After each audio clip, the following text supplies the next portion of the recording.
It was supposed to be an ordinary night in a quiet American suburb where nothing ever really happened. The kind of place where people left their doors unlocked, neighbors waved, even if they didn't know each other well. But at exactly 11:42 p.m., everything changed. A 911 call came in from a house on the edge of the neighborhood. The dispatcher initially assumed it would be routine.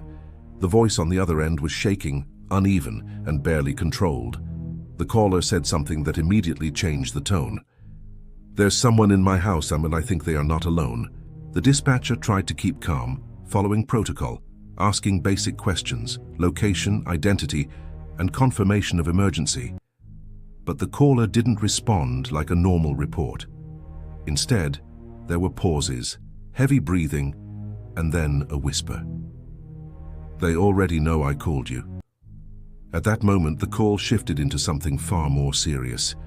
The house was registered under a man named Daniel Mercer, a 38-year-old software engineer who lived alone. He had no criminal record, no known disputes. That made the situation even more confusing. Officers were dispatched to a possible home invasion in progress, with an active threat inside. The caller confirmed they were inside a bedroom, locked inside. They had seen shadows earlier in the hallway. They believed there were at least 2 intruders. The caller was afraid even their voice could be heard through the phone. Then came another detail. The caller said this was not random. "They came here for something, and I think they already found part of it." Officers requested backup. The area was silently locked down. No sirens were used as units approached the home. "No. If I move, they will know exactly where I am." Then there was silence for almost 15 seconds. The dispatcher repeated instructions, but there was no verbal response, only faint sounds of controlled breathing. From outside, everything looked normal. Lights were off. No visible signs of forced entry. A calm, silent house, and the caller suddenly whispered one final sentence. "They are in the same room now." Then the line went static. This call was not just about a break-in. It was connected to something much larger, something building for months. And inside that house, Daniel Mercer was about to make a decision that would change everything that followed. The first entry team approached the house with extreme caution. No sirens, no flashing lights, only controlled movement and silent coordination between officers. From the outside, the home still looked completely normal. No broken windows, no open doors, no visible signs of struggle. That alone created confusion, because the 911 call had described an active intrusion happening inside just minutes earlier. The team made entry through the rear door, which was found unlocked. Inside, the house was dark and still. Too still. The kind of stillness that immediately signals something is wrong, even if nothing is visibly happening.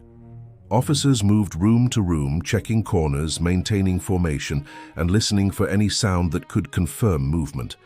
At first, there was nothing. No footsteps, no voices, no signs of forced entry. Even furniture looked undisturbed. But the 911 call was still active through dispatch monitoring. The caller was still on the line, though now silent. Only faint static and irregular breathing. Officers continued forward until they reached the hallway leading to the bedroom area. That's when they noticed something unusual.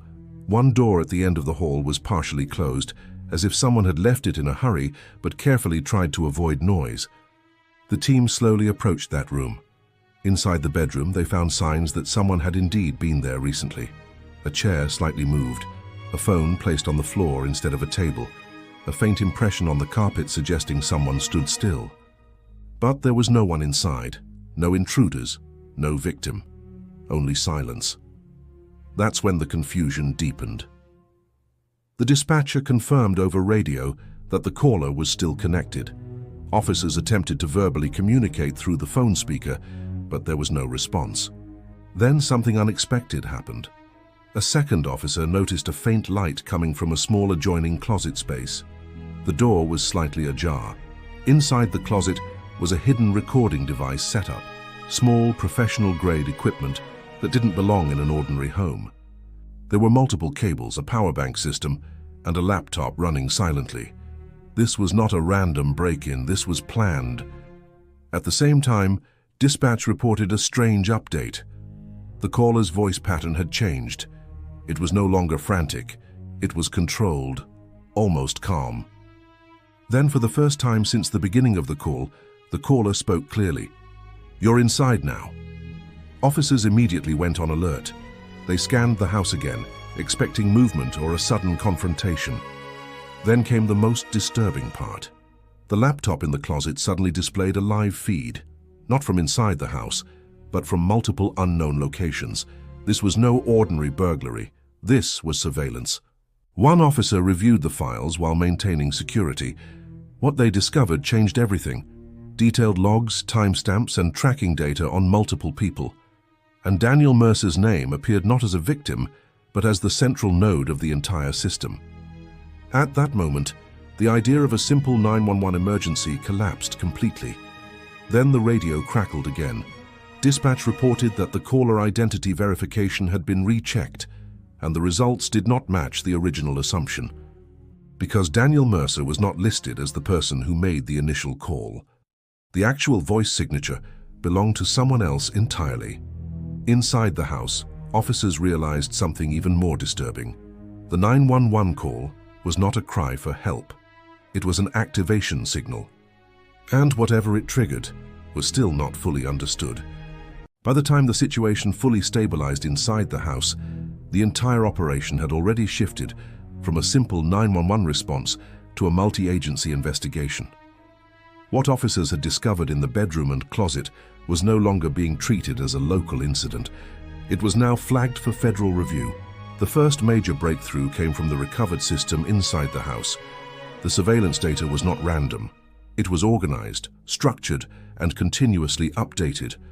Whoever built it had been collecting information for a long time, quietly and carefully. But the most disturbing detail wasn't the data itself. It was the trigger sequence tied to the 911 call. Investigators discovered that the emergency call made from the house wasn't initiated in the traditional sense. It had been routed through an automated system that activated when a specific internal condition was met. That condition was simple: unauthorized access detected inside the property network. In other words, the moment someone entered the house and interacted with the hidden system, the 911 call was automatically placed. But the real shock came when they finally identified the true source behind the voice on the call. It was not Daniel Mercer, and it was not an intruder either.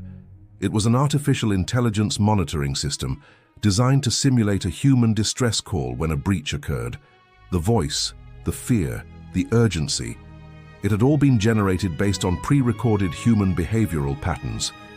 Its purpose was not to ask for help in the emotional sense, but to ensure law enforcement responded immediately and entered the property without delay. The entire house had been part of a controlled security experiment. Daniel Mercer, the supposed resident, was not a victim or a suspect in the traditional sense. He was a cybersecurity specialist working on an advanced home defense intelligence system designed to detect unauthorized surveillance operations targeting private citizens. What officers had initially assumed was a dangerous home invasion was actually a controlled breach test, one that had gone wrong. External interference triggered overlapping security protocols. The intruders were never physically present in the house in the way officers expected. Instead, they were remote digital operators attempting to extract encrypted data from Mercer's system. Their presence had been virtual, not physical. But because the system was designed to respond as if a physical threat was occurring, it triggered a full emergency response. The 911 call, therefore, was not a victim pleading for help. It was a defensive protocol designed to summon immediate real-world intervention. However, there was one final twist that investigators did not expect. The external operators who had attempted the breach were not random hackers.